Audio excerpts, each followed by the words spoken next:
Почему важно путешествовать? Я только что прилетел в Бангкок, сейчас декабрь, и когда мы путешествуем, мы заполняем свое сознание новыми картинками. Вот представьте, это как галерея в вашем телефоне.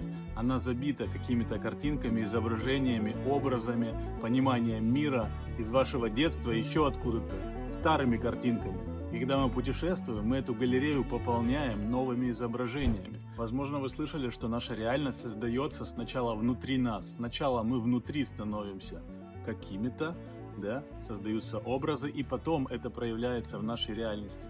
Поэтому, путешествуя, вы обновляете внутренние свои образы и начинаете пересоздавать, создавать заново, добавлять что-то новое в свою реальность таким образом.